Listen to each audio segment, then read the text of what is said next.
Hi అండి, welcome to my channel Haris world. నేను మీ హారిక.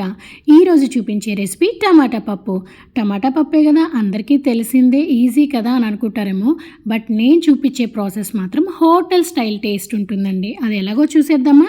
ముందుగా ఒక గిన్నె తీసుకొని దాంట్లో కందిపప్పుని శుభ్రంగా కడిగి తగినన్ని నీళ్లు పోసుకొని చిటికెడు పసుపు, ఒక 2 to 3 డ్రాప్స్ ఆయిల్ వేసుకోండి. ఆయిల్ ఎందుకు వేసుకుంటున్నానంటే పప్పు బాగా ఉడికిపోతుంది ఆయిల్ వేస్తే.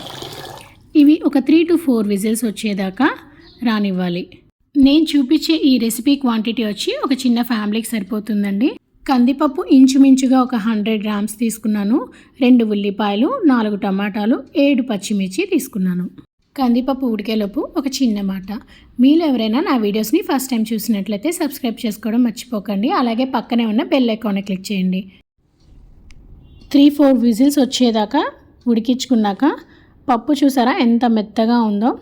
ఒక 2 to 3 డ్రాప్స్ ఆయిల్ వేస్తే మాత్రం పప్పు చాలా మెత్తగా వస్తుంది. ఇప్పుడు స్టవ్ ఆన్ చేసుకొని ఒక కడాయిలో 3 స్పూన్స్ ఆయిల్ వేసి, ఆయిల్ వేడెక్కాక ఆవాలు, జీలకర్ర వేసుకోవాలి.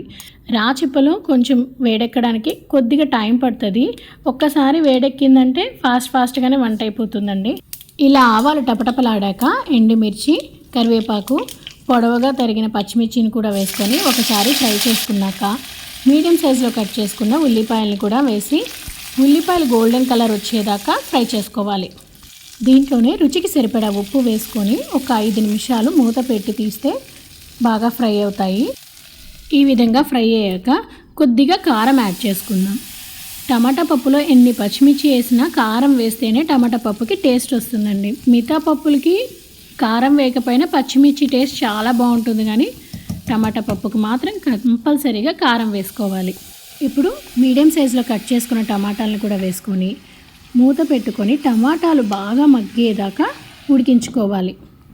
టమాటాలు మగ్గకుండా మాత్రం పప్పు వేసేయకండి. ఒక 5 నిమిషాలు పడుతుంది ఇలా మగ్గడానికి. చూడండి ఎంత చక్కగా మగ్గిపోయిందో టమాటాలు. ఇలా ఉంటేనే చాలా బాగుంటుంది. టమాటాలు బాగా మగ్గిపోయాయి కదా, ఇప్పుడు దీంట్లోనే కొద్దిగా చింతపండు రసాన్ని యాడ్ చేసి ఇందాక మనం ఉడికించుకున్న పప్పును కూడా యాడ్ చేసి మొత్తం ఒకసారి కలుపుకున్నాక ఫైనల్గా ఫ్రై చేసిన పచ్చిమిర్చిని యాడ్ చేసుకుంటే హోటల్ స్టైల్ టమాటా పప్పు రెడీ అయినట్లే. మరి ఈ టమాటా పప్పు కాంబినేషన్కి గుమ్మడికాయ వడియాలు, పొట్టొడియాలు కూడా వేయించేసాను. ఈ రెసిపీలోకి అయితే వెల్లుల్లిపై నేను యాడ్ చేయలేదు. నేను వేసిన కారంలోనే వెల్లుల్లి కలిసి ఉంది, అందువల్లే స్కిప్ చేశానండి. ఇష్టం ఉన్న వాళ్ళు వెల్లుల్లి కూడా యాడ్ చేసుకోవచ్చు.